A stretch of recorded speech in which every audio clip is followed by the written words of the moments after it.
Bienvenidos a la Tierra, bienvenidos a la litosfera, bienvenidos a la esfera sólida, hecha de roca. La litosfera está hecha de rocas y minerales que son fundamentalmente materia orgánica. Y esta es nuestra Tierra que está formada por distintas capas, que vamos a ver con un poco de detalle. Aquí tenemos un corte de la Tierra y podemos ver cómo en la parte más profunda, la que llega hasta el centro de la Tierra, tenemos el núcleo interno que es sólido y que está tan caliente como la esfera del Sol, como la superficie del Sol a unos 6.000 grados. Sobre ella tenemos el núcleo externo que está fundido y más arriba tenemos el manto. El manto también está fundido y es fundamentalmente magma, lo que nosotros conocemos como magma. Ya la parte más externa es lo que se conoce como corteza, que es donde vivimos nosotros. En la corteza podemos ver cómo hay zonas donde va apareciendo ese magma, va saliendo magma por ahí y haciendo que crezcan las placas de la corteza, pero claro, si crecen por un lado, por otro lado desaparecen. Es lo que se llaman las zonas de subducción. ¿Pero de qué está compuesta la Tierra? La Tierra está compuesta de elementos, de átomos, igual que todo el resto del universo. En concreto, si estudiamos los elementos que componen la Tierra, vemos que están representados el oxígeno, el silicio, el aluminio, hierro, calcio, sodio, potasio, magnesio y una pequeña proporción de otros elementos. Pero si nos fijamos bien, son dos elementos los que forman casi toda la Tierra, oxígeno y silicio. Son los mismos elementos que forman, por ejemplo, la arena del mar. El oxígeno y el silicio, si nos fijamos aquí en esta tabla, dan cuenta de cerca del 80% de toda la superficie de la Tierra, de todos los elementos de la superficie de la Tierra. Los minerales que encontramos en la corteza son sólidos, no son líquidos ni son gases, que tienen un origen natural, es decir, que no han sido hechos por los humanos, que son inorgánicos, es decir, que no provienen de seres vivos y que tienen una composición química definida. Eso quiere decir que el sólido, que los átomos que forman el sólido, tienen un orden interno que se repite en toda la estructura del cristal y que permite, bueno, pues que se lleguen a generar cristales tan hermosos como estos de pirita. Los minerales se clasifican. Hay muchos minerales, pero está claro que todos no son iguales. Quizás lo más interesante es empezar por hablar de la escala de Mohs, que es la escala de dureza de esos minerales. La escala de Mohs establece unos niveles de 1 a 10, cada uno representado por uno de estos minerales. Podemos hacer una pequeña escala nosotros también, usando elementos que puedan rayar a otros.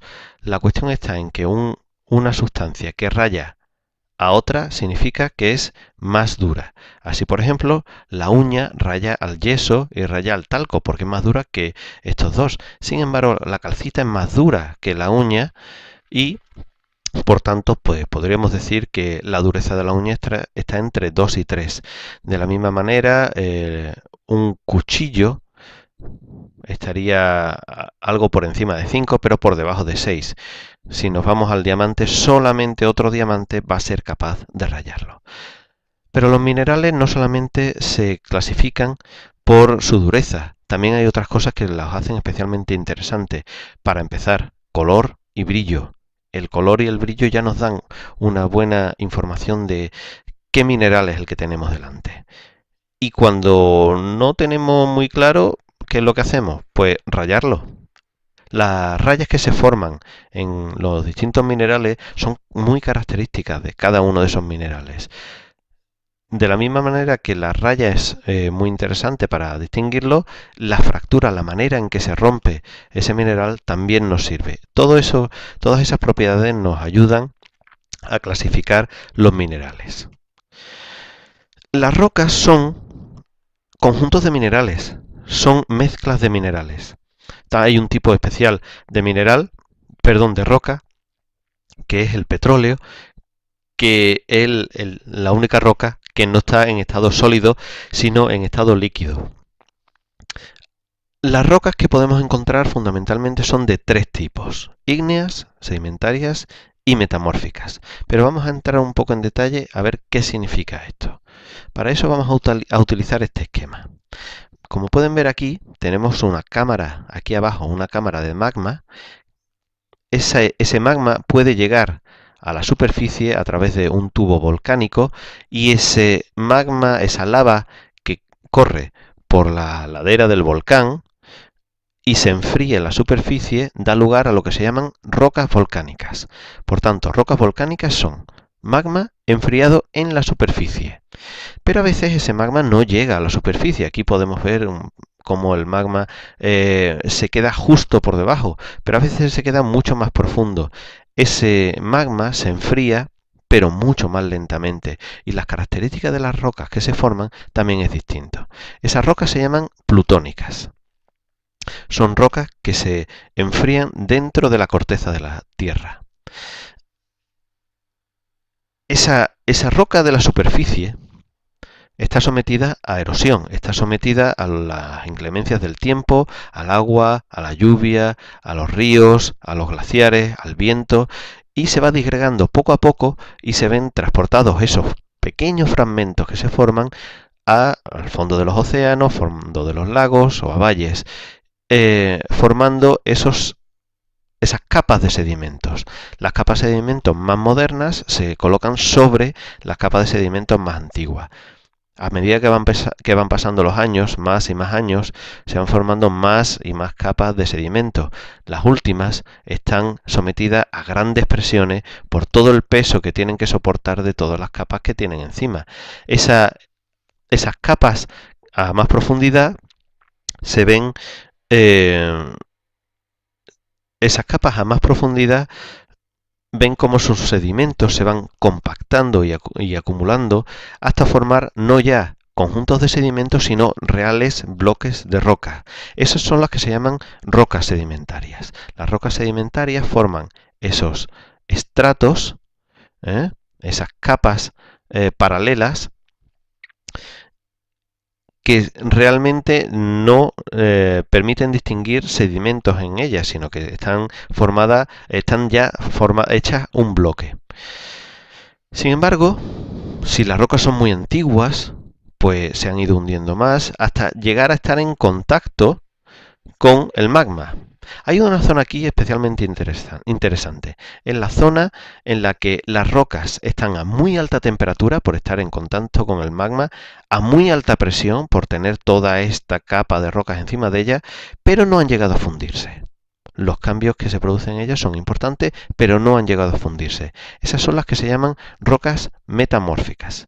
Las rocas metamórficas son rocas que han sido modificadas por las altas temperaturas y altas presiones, pero sin llegar a fundirse. Si se hubieran fundido, pues habríamos tenido rocas ígneas otra vez. Aquí podemos ver cómo la temperatura y la presión han hecho que una roca sedimentaria se haya modificado y su estructura haya cambiado de una manera muy apreciable. Un punto importante es cómo se forma un fósil.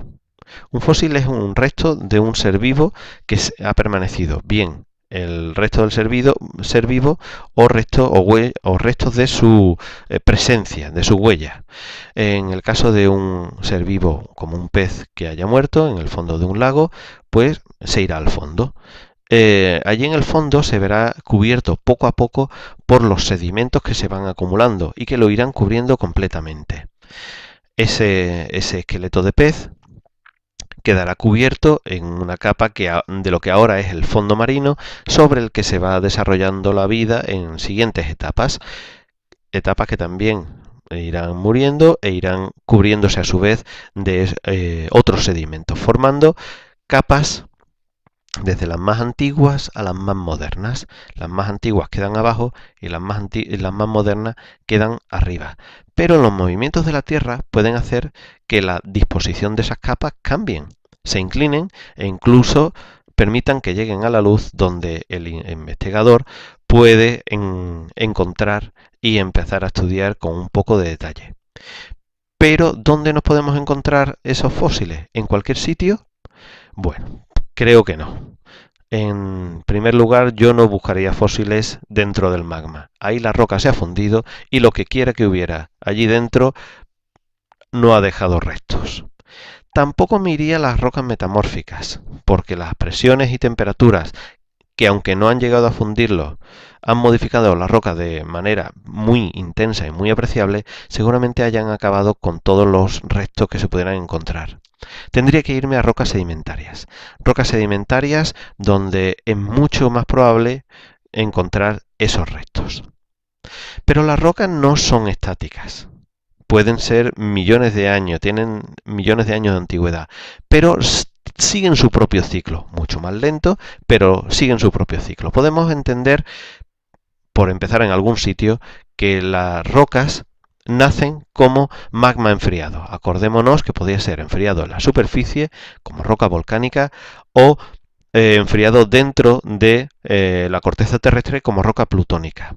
El caso es que si se ven sometidas esas rocas a la erosión, pues irán liberando sedimentos que darán lugar a esas rocas a esas rocas sedimentarias, y que si se van hundiendo y se van poniendo en contacto con las cámaras magmáticas o las zonas de muy alta temperatura y de muy alta presión, se convierten en metamórficas antes de que se fundan, porque si se funden volvemos otra vez al ciclo a tener magma que en su momento también saldrá a la superficie. Sin embargo, no siempre el proceso es en el mismo sentido, no siempre el proceso se da de esta forma, en este sentido.